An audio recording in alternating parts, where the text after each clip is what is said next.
আসসালামু আলাইকুম। সংবাদে আপনাদের সবাইকে স্বাগত জানাচ্ছি। আমি ফিরোজ তোহা। শুরুতেই আরবে কেবলস সংবাদ শিরোনাম।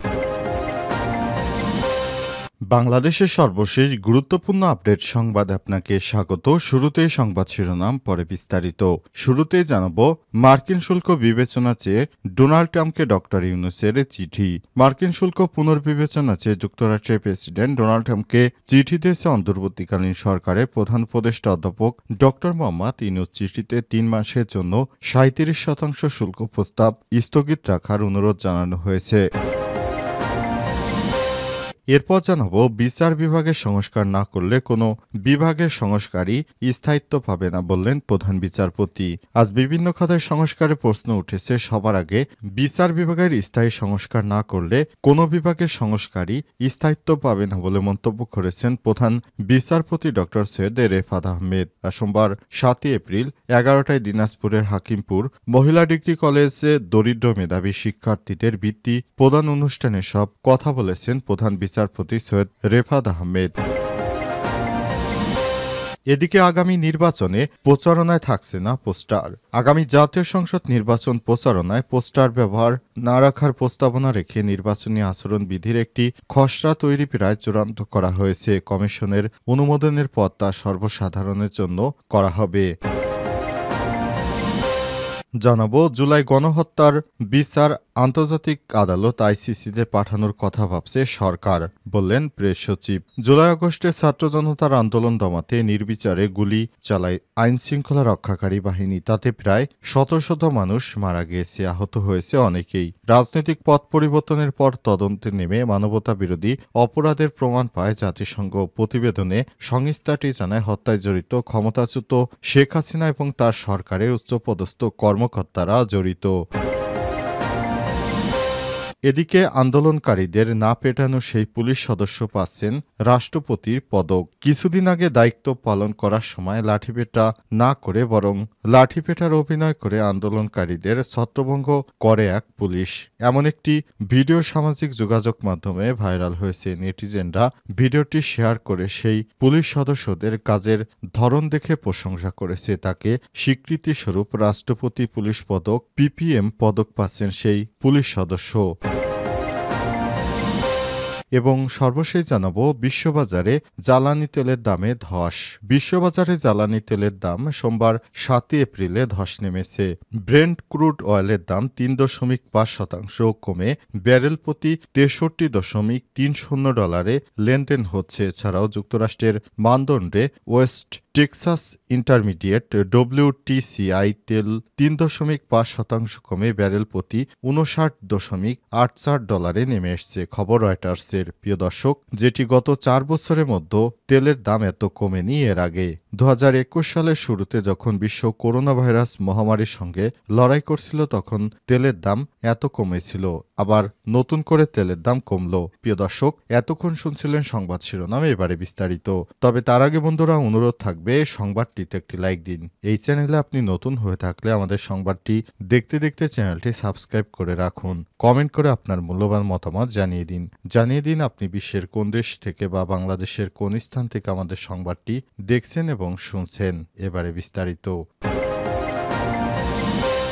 মার্কিন শুল্ক পুনর্বিবেচনা চেয়ে ডোনাল্ড ট্রাম্পকে ডক্টর ইউনূসের চিঠি। মার্কিন শুল্ক পুনর্বিবেচনা চেয়ে যুক্তরাষ্ট্রের প্রেসিডেন্ট ডোনাল্ড ট্রাম্পকে চিঠি দিয়েছেন অন্তর্বর্তীকালীন সরকারের প্রধান উপদেষ্টা অধ্যাপক ডক্টর মোহাম্মদ ইউনূস। চিঠিতে ৩ মাসের জন্য ৩৭% শুল্ক প্রস্তাব স্থগিত রাখার অনুরোধ জানানো হয়েছে।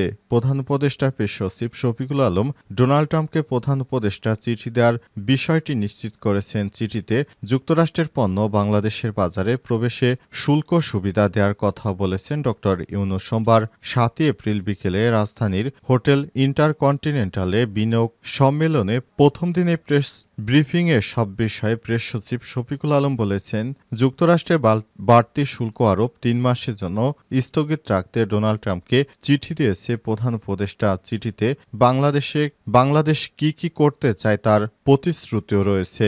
সেখানে বলা হয়েছে, আগামী ৩ মাসের মধ্যে যুক্তরাষ্ট্রের সমস্ত পণ্যকে বাংলাদেশ থেকে শুল্ক সুবিধা দেওয়া হবে। এ কারণে আপাতত আমাদের আমাদের ৩ মাস সময় দেওয়ার জন্য প্রধান উপদেষ্টা ডোনাল্ড ট্রাম্পকে চিঠি দিয়ে জানিয়েছেন বিষয়টি যে আগামীতে বড় ধরনের কার্যক্রম গ্রহণ করার জন্য অন্তর্বর্তীকালীন সরকারের প্রধান উপদেষ্টা প্রফেসর ডক্টর মোহাম্মদ ইউনূস তার নির্দেশে যুক্তরাষ্ট্রের পণ্যকেও শুল্ক ছাড় দেবে। বিচার বিভাগের সংস্কার না করলে কোনো বিভাগের সংস্কারই স্থায়িত্ব পাবে না। আজ বিভিন্ন খাতে সংস্কারে প্রশ্ন উঠেছে। সবার আগে বিচার বিভাগের স্থায়ী সংস্কার না করা হলে কোনো বিভাগেরই সংস্কার স্থায়িত্ব পাবে না বলে মন্তব্য করেছেন প্রধান বিচারপতি ড. সৈয়দ রেফাত আহমেদ সোমবার ৭ই এপ্রিল ১১টায় দিনাজপুরের হাকিমপুর মহিলা ডিগ্রি কলেজে দরিদ্র ও মেধাবী শিক্ষার্থীদের বৃত্তি প্রদান অনুষ্ঠানে প্রধান অতিথির বক্তব্যে তিনি এসব কথা বলেছেন। এ সময় তিনি বলেন, বিচার বিভাগ সংস্কার শব্দটা এখন সংস্কারের প্রতিশব্দ হয়েছে। শিক্ষা ব্যবস্থার আইনগত বেশ কিছু জটিলতা রয়েছে, সেগুলো নজরে এসছে, সেগুলো সংস্কার করা হবে। প্রধান অতিথি আরও বলেছেন, আমাদের দেশের বহু মেধাবী শিক্ষার্থী শুধুমাত্র আর্থিক সীমাবদ্ধতার কারণে তাদের মেধার সাক্ষ্য রাখতে পারে না। সেই জন্য আর্থিক সচ্ছলতা যাতে কোনো প্রতিবন্ধকতা না হয় সেজন্য শিক্ষাবৃত্তির ব্যবস্থা করা হয়েছিল। আমাদের লক্ষ্য একটাই, এই শিক্ষাবৃত্তির মাধ্যমে মেধাবী এবং পরিশ্রমী শিক্ষার্থী গড়ে তোলা। শিক্ষার্থীদের উদ্দেশ্যে তিনি আরো বলেছেন, আজকের শিক্ষার্থীরাই আগামী দিনের আলোকবর্তিকা। শিক্ষার্থীদের সাফল্য শুধুমাত্র তাদের নিজস্ব সাফল্য নয়, বরং সমগ্র দেশের সাফল্য ও শক্তি। কোনো প্রতিকূলতা যেন শিক্ষার্থীদের অগ্রযাত্রা বাধা না হতে পারে, সেজন্য কঠোর মনোবল ও ধৈর্য ধারণ করতে হবে। আগামী নির্বাচনী প্রচারণায় থাকছে না পোস্টার। আগামী জাতীয় সংসদ নির্বাচনের প্রচারণায় পোস্টার ব্যবহার না রাখার প্রস্তাবনা রেখে নির্বাচনী আচরণবিধির একটি খসড়া তৈরি প্রায় চূড়ান্ত করা হয়েছে। কমিশনের অনুমোদনের পর তা সর্বসাধারণের জন্য প্রকাশ করা হবে। সোমবার ৭ই এপ্রিল রাজধানীর আগারগাঁও নির্বাচন ভবনের এক বৈঠক শেষে নির্বাচন কমিশন মোহাম্মদ আনারুল ইসলাম সরকার সাংবাদিকদের এসব তথ্য জানিয়েছেন। ইসি আনারুল ইসলাম বলেছেন, আচরণ বিধিমালা খসড়া করার জন্য বসেছিলাম, প্রায় চূড়ান্ত করা হয়েছে। চূড়ান্ত করে খুব শীঘ্রই কমিশনের উপস্থাপন করা হবে। এরপর কমিশন চূড়ান্ত করবে। নির্বাচন সংস্কার কমিশন যে প্রস্তাব দিয়েছে, আমাদের স্থানীয় সরকার নির্বাচন ও নতুন নতুন বিষয় অন্তর্ভুক্ত করা হবে। আশা করি চমৎকার একটি আচরণবিধি করা হবে। এ সময় তিনি আরো বলেছেন, নির্বাচনী ব্যয় যথাসম্ভব কম রেখে পারস্পরিক সৌহার্দ্যপূর্ণ পরিবেশ ও মাঠ পর্যায়ে লেভেল প্লেয়িং ফিল্ড নিশ্চিত করতে নির্বাচনী প্রচারণা নীতিমালা করা হচ্ছে। এক্ষেত্রে আরপিও সংশোধনের প্রয়োজন হলে তা করা হবে।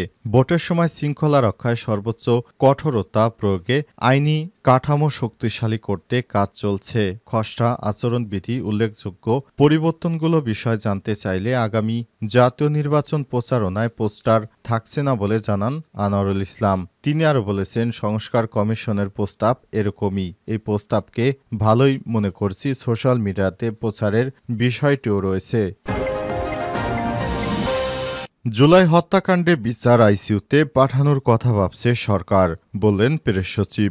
জুলাই অগস্টে ছাত্র জনতার আন্দোলন দমাতে নির্বিচারে গুলি চালায় আইনশৃঙ্খলা রক্ষাকারী বাহিনীর সদস্যরা। তাতে প্রাণ যায় শত শত মানুষের, আহত হন অনেকেই। রাজনীতিক পথ পরিবর্তনের পর তদন্ত নেমে মানবতাবিরোধী অপরাধের প্রমাণ পায় জাতিসংঘ।